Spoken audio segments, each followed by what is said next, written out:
Bon, on est samedi, j'ai toujours pas fait les activités et j'ai même pas fini de lire le chapitre. Donc je vais commencer à me dépêcher un peu pour faire les activités. Je vais pas faire toutes les activités même s'il y en a pas beaucoup. Je vais essayer de faire une adaptation un peu des activités qui sont quand même assez importantes, genre pour quand même travailler un peu sur ce qui était le but de ce chapitre, je crois.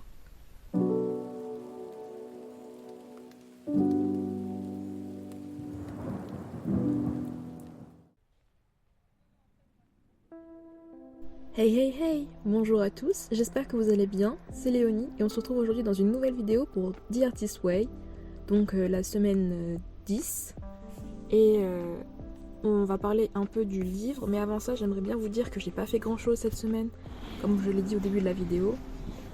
J'ai commencé que samedi les activités et du coup j'ai l'impression que je suis en train de me détacher petit à petit du livre. Que je fais de moins en moins les activités et je fais plus les pages du matin. C'est compliqué, mais j'essaie quand même de terminer parce que je veux me dire que pour savoir si ça m'a servi à quelque chose, il faut au moins que je le termine. Et j'essaie quand même de me remettre dedans, mais c'est compliqué.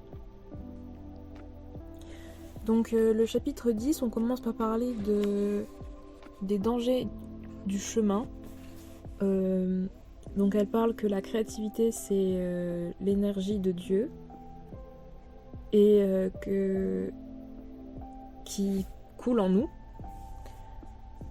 qui est formée par nous et comme la lumière qui traverse un cristal et que quand on est au clair avec nous-mêmes, l'énergie créative n'a pas de mal à passer à travers nous. Et que quand on essaye de résister à cette énergie, on risque d'être plus en difficulté et d'essayer de regagner du contrôle et du coup de bloquer notre source de créativité. Elle dit que pour certaines personnes, la nourriture c'est un problème pour la créativité, dans le sens où on utilise des choses pour nous bloquer, comme la nourriture, le travail, l'alcool, les drogues, les obsessions avec l'amour et le sexe. Et que c'est à nous de trouver notre bloqueur, et que souvent c'est un mélange de plusieurs bloqueurs, et que c'est souvent celui qui nous rend le plus énervé, qu'on dit que c'est notre droit d'avoir cette chose-là qui nous énerve, etc., etc., que c'est souvent celui-là qui est notre plus gros poison.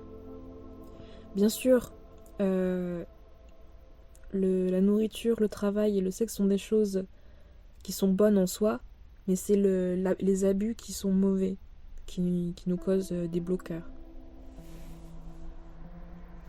Elle nous dit aussi que on a tendance à choisir de se bloquer parce que comme ça on sait qui on est et ce qu'on est. On est des personnes pas heureuses et que être heureux c'est quelque chose de terrifiant, de pas connu et hors de contrôle, que c'est trop risqué d'être heureux parce que on peut pas tout le temps être heureux et du coup forcément il y a un moment où ça s'arrêtera et on a peur que ça s'arrête. Du coup on préfère ne pas essayer d'être heureux pour rester dans le contrôle et du coup rester malheureux.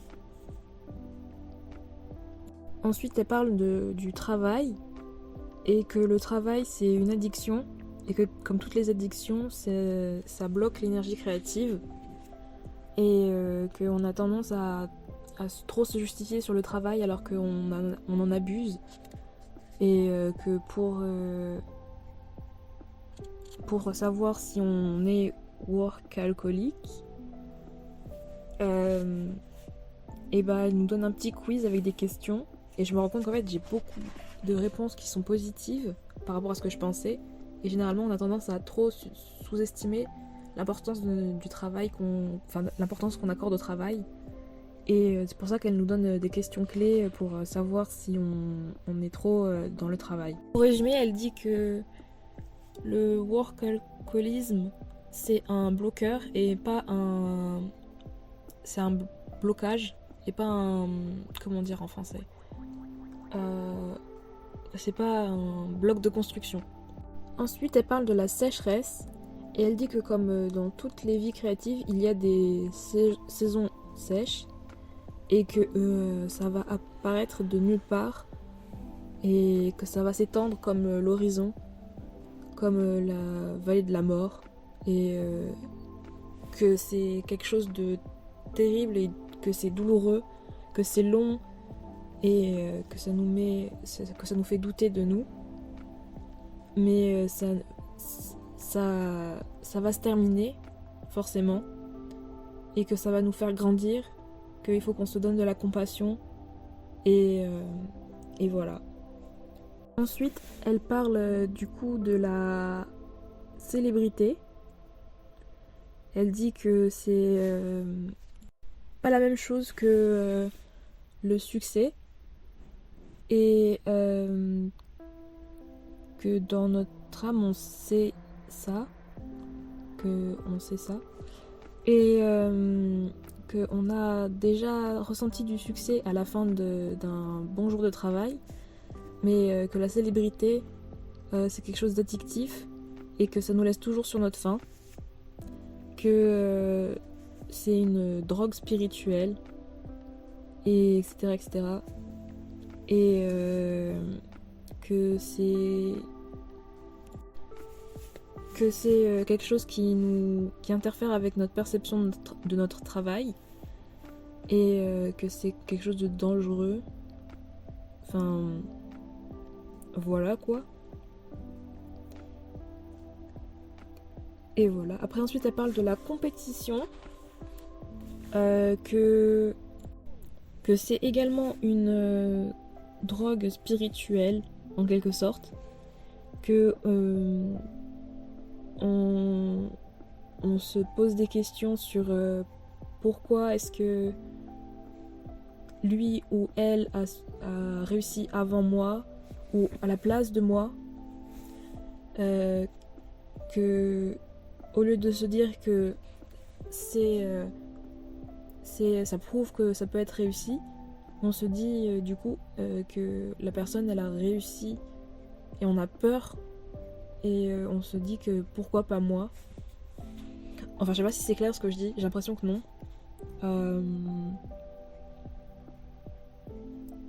Ça fait qu'on se pose les mauvaises questions, et du coup en se posant les mauvaises questions ça nous donne les mauvaises réponses, et voilà.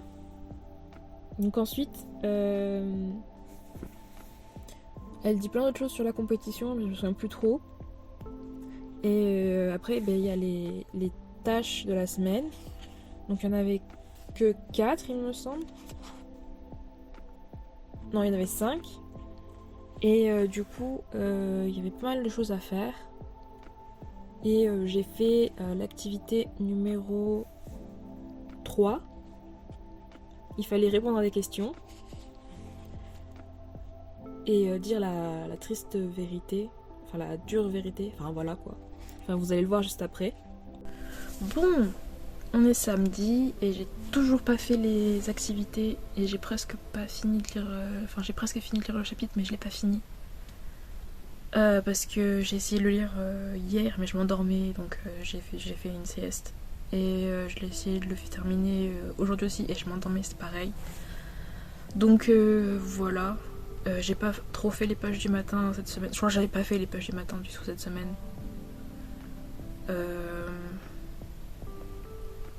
Ouais, mais on va essayer de faire les activités du coup. Là, je vais commencer par l'activité numéro 3. Parce qu'il suffit juste de répondre à des questions. Donc ça va être plus facile à faire à la caméra. Ensuite, je ferai l'activité numéro 2. Je pense. Parce que c'est faire une liste des choses qu'on aime. Rapidement. Donc ça devrait être aussi assez facile. Puis après, je verrai ce que je ferai. Voilà, ça, c'est déjà au moins 2 activités. C'est déjà très bien. Voilà. Donc l'activité numéro 3, c'est les affreuses vérités. Donc il faut répondre à des questions le plus sincèrement possible. Ça se dit ça? Enfin, ouais, bref. Dis la vérité, quelle habitude tu as qui t'empêche d'être créatif? Je dirais mon habitude c'est de me couper du monde, genre que ce soit sur les réseaux sociaux ou bien dans la fiction. J'ai tendance à me réfugier dans un monde imaginaire. Et la procrastination, je dirais aussi. Parce que je procrastine beaucoup. Justement en m'enfuyant dans des mondes imaginaires. Voilà. Dis la vérité. Qu'est-ce que tu penses qui pourrait être un problème? Ma santé. Je fais pas du tout attention à ma santé. Voilà. Qu'est-ce que tu prévois de faire à propos de cette habitude ou de ce problème?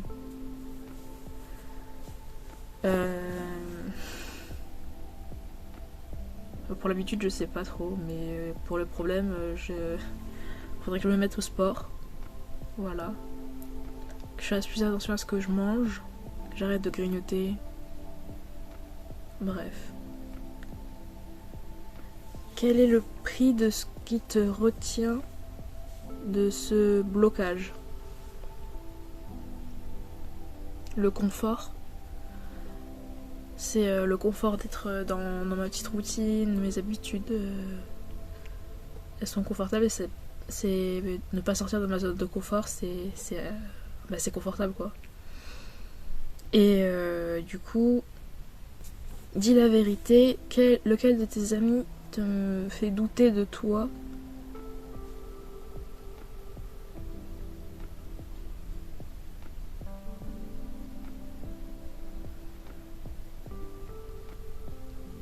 Non, je vois pas.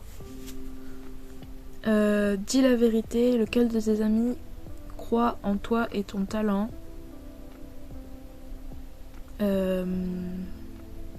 Déjà, moi je crois pas au talent, donc c'est compliqué.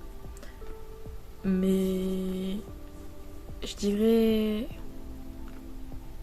Je vais pas dire les prénoms, mais je sais qui c'est qui me fait. Enfin, je sais qui sont, parce qu'ils sont plusieurs, à croire en moi. Et c'est. Voilà. Vous êtes mes potes à la compote.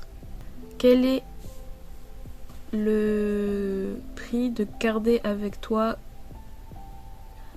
tes amis destructeurs? Pardon, si la réponse c'est parce que je les aime, la question suivante c'est pourquoi? Est-ce que j'ai des amis destructeurs moi? Je les garde pas les amis destructeurs. Destructeurs dans quel sens même? J'ai du mal avec ces questions là. Après, quelle est la mauvaise habitude de ton mauvais ami que tu... Bah du coup, je peux pas répondre à la question. Quelle est la bonne habitude de ton bon ami que tu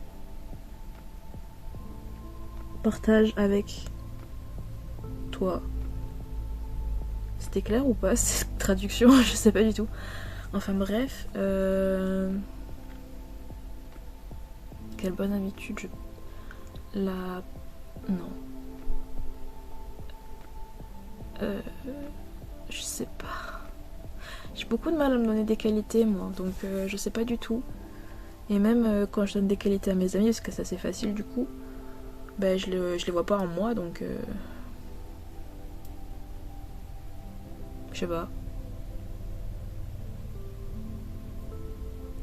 Je sais pas. Bon, on se retrouve pour l'activité du coup numéro 2, qui s'appelle Touchstones. Je sais pas comment le traduire en français.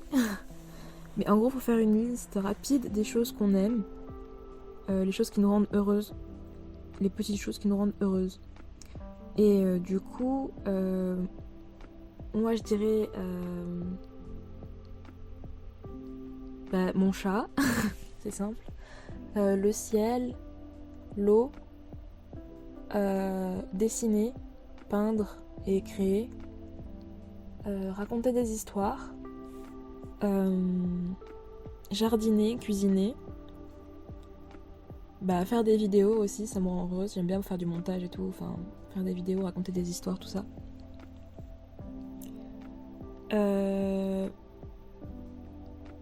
J'adore les fruits, voilà. J'adore les fruits, c'est un truc de fou. Je pourrais en manger tout le temps. Et particulièrement le melon et les figues, j'adore aussi. Enfin, j'adore les fruits, voilà. Et je pense que c'est tout. J'adore le bleu aussi, voilà. Ça me rend heureuse, tout ça.